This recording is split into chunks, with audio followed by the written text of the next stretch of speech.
हमसे बातचीत करने के लिए मध्य प्रदेश से राजमणि पटेल जी हैं, जो राज्यसभा सदस्य भी हैं, उनसे बातचीत करेंगे। सर, आपका नवभारत टाइम्स में स्वागत है। बहुत बहुत धन्यवाद। 3 दिनों का अधिवेशन हुआ, इस अधिवेशन को किस रूप में देखते हैं आप?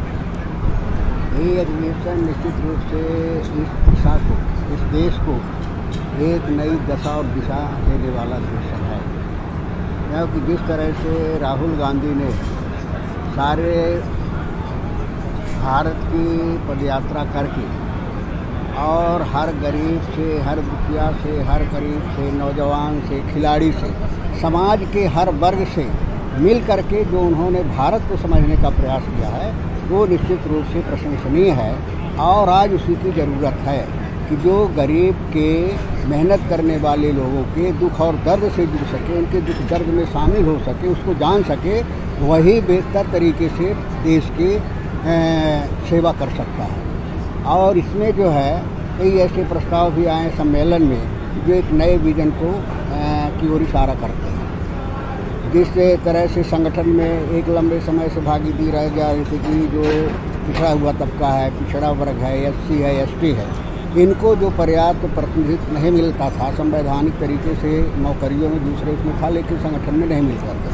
पहली बार ये प्रस्ताव हुआ है कि 50% स्थान जो है SC, ST, OBC के लोगों को संगठन में दिया जाएगा।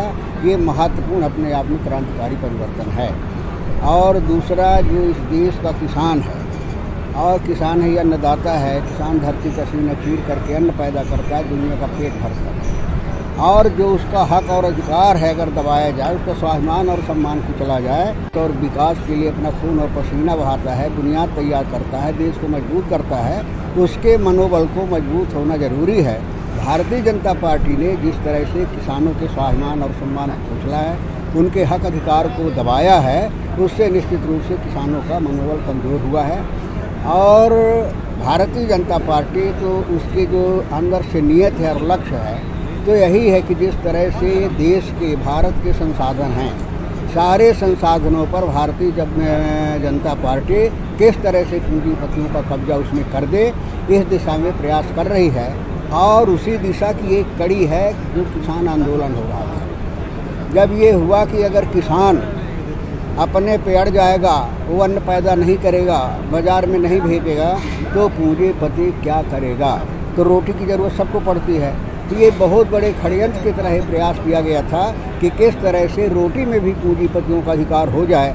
अगर रोटी में अधिकार हो जाएगा तो फिर उनका मकसद जो है कि चंद पूंजीपति इस देश में राज करें और उस देश का बहुसंख्यक मेहनत करने वाले लोग गुलामी करें, ये लक्ष्य उनको सफलता मिल जाए। लेकिन मैं इस देश के किसानों को बधाई देना चाहता हूँ कि उन्होंने पुरजोर इस चीज़ को समझा कि हमारे भविष्य के साथ क्या होने वाला है, उसका विरोध किया और सरकार को भी वापस लेगा।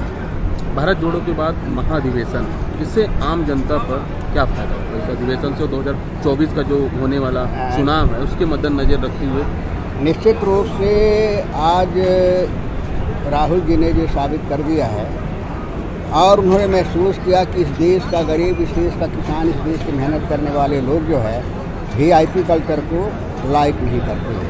वो चाहते हैं कि सामान्य आदमी की तरह, जो सामान्य आदमियों के दुख दर्द को जान सके, उसके प्रति आम जनता का विश्वास बढ़ रहा था। उस चीज़ को राहुल गांधी ने भापा और उन्होंने प्रैक्टिकल करके दिखाया कि नहीं, हम गरीबों के दुख दर्द में शामिल हो सकते हैं, उनके दुख दर्द को समझ सकते हैं, और जब समझेंगे तभी तो उनके हल करने का प्रयास करेंगे। तो निश्चित रूप से इसका बहुत व्यापक असर पड़ेगा और 24 में जो है कांग्रेस पार्टी मजबूती के साथ हार जाएगी। ये थे कांग्रेस के राज्यसभा सदस्य राजमणि पटेल, जो नवभारत टाइम्स से बातचीत कर रहे थे रायपुर से।